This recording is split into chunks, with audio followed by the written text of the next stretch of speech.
Morning. I hope you guys had a great weekend, and this is the last week we have before we head into the week of the 4th. And like I promised before, this will be the last week of the crazy slam out of paper in 1 week type of work, and then we're going to start working on our research paper. Just a little precursor to that research paper, if I could just kind of zoom ahead for a moment.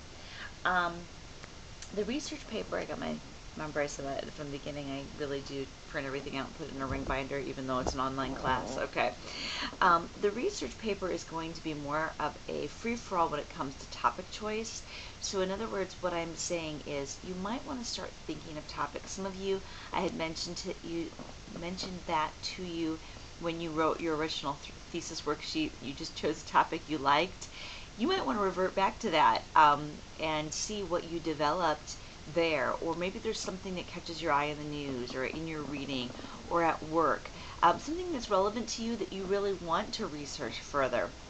Um, there's a lot right now. I'll just give an example from my life.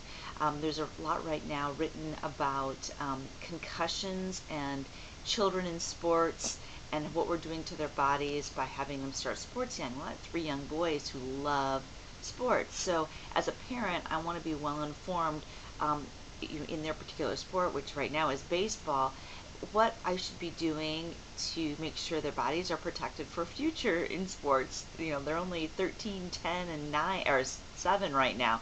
So, what can I do?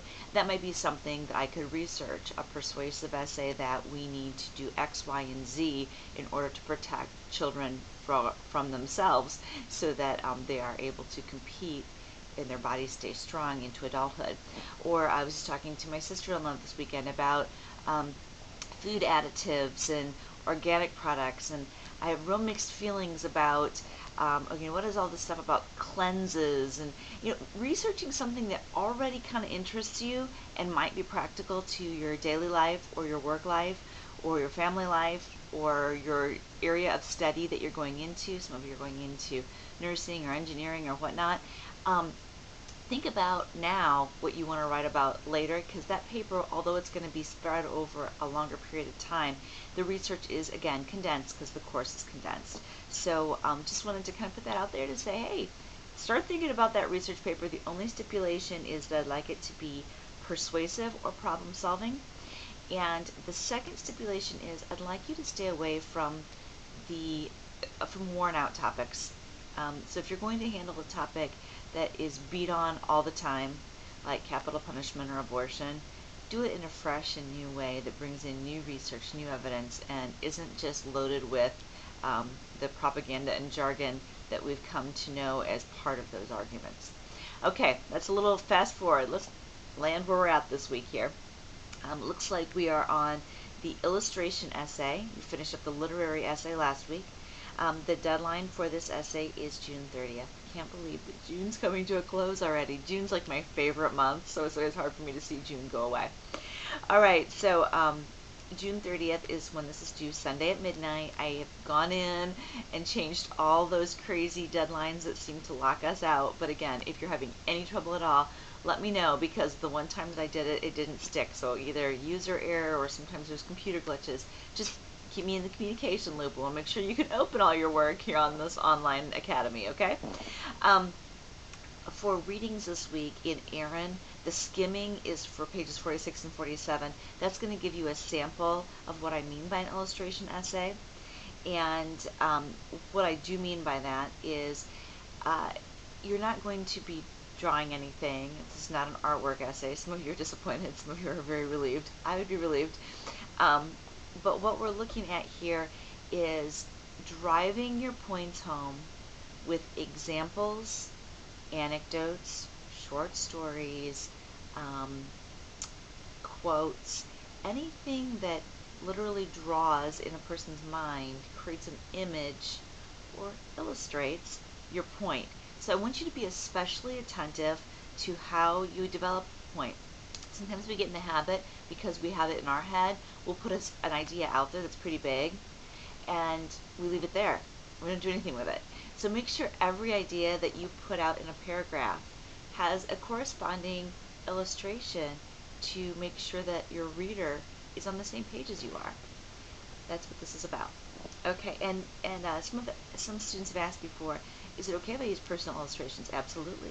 If you're not comfortable with personal ones, or if you've seen something recently that would be inspiring, maybe somebody else's story, maybe a TV episode.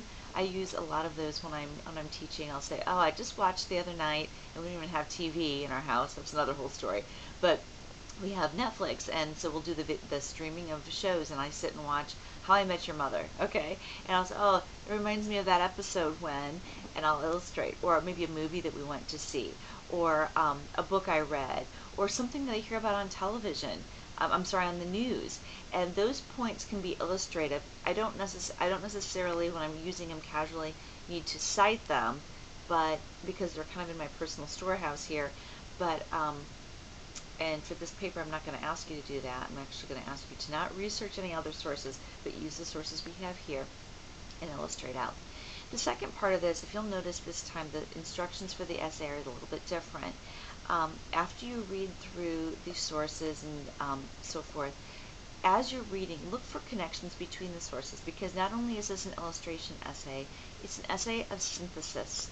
And synthesis is basically allowing your sources to relate to one another, showing the connections and contrasts between them, and you're going to be kind of the bridge person, kind of the moderator between the two sources.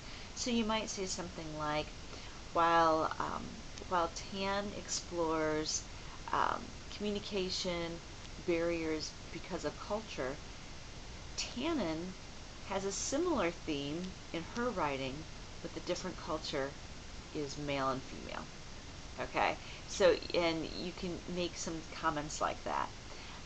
That would not be a thesis statement because it doesn't really tell the so what. If I wanted to make my statement that I just made into a thesis statement, I might say that while many factors play into what we consider to make a good communicator, it seems that through Tan and Tannen's writing, that culture, whether it be country or gender culture, make the biggest difference. Okay, there's a so what, because I said, give a naysayer, or give a little background, little subordinate clause, and then I went on to make my point and show the connection. So something like that would work. You can borrow from that idea. Don't feel like you have to shy away from that and be all original. I'm throwing out some concepts for you. But this time you're going to be using 2 of the readings. Again, don't research outside of these readings, but do use at least 2 of the readings to make your point. You may not name those readings in your thesis statement like I just did, but you're going to make it really clear. I don't want a summary of one, a summary of another, and then how they connect. It's not a comparison-contrast essay. It's an essay where you're creating an argument that is supported, or when I say support, that doesn't mean they have to agree with you. Maybe you make a point, back to my topic of communication, you make a point about communication, and then you argue against what one of these authors said. And especially the author, I've had a lot of students come up with some pushback on several of these articles. Sinha has rattled some people's cages, and some people really like that author. Lakoff has some interesting ideas in there that he's arguing against, that you might be for, or you might also kind of be like, what, why are they having these rules? So again, they're purposely chosen essays. The essays themselves illustrate, like I'm asking you to in the style of this essay, and you're going to look for synthesis clues as you read too, so you can kind of see it modeled.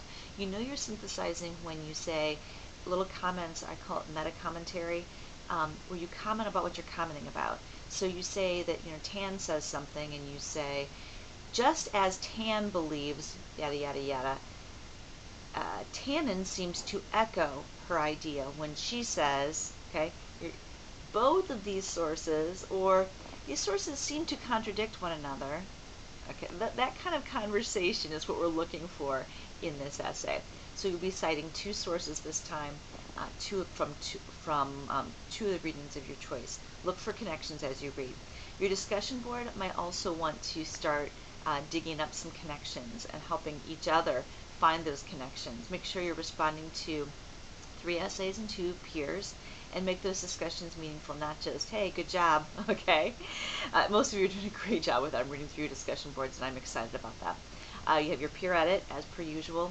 If we could kind of pace it so that your essay, your draft is getting posted by Thursday, I think that's really helpful. It seemed to work well 2 weeks ago. I haven't obviously graded the work that was due last night at midnight. And then the final draft is also due. So very similar pattern to last week. One less assignment because you're not doing the writing to analyze worksheet this time. So just those 3 assignments, and look forward to next week, kind of a lighter week with the holiday of the 4th coming up. Have a great one, and if you have any questions, make sure you give a shout out. Bye-bye.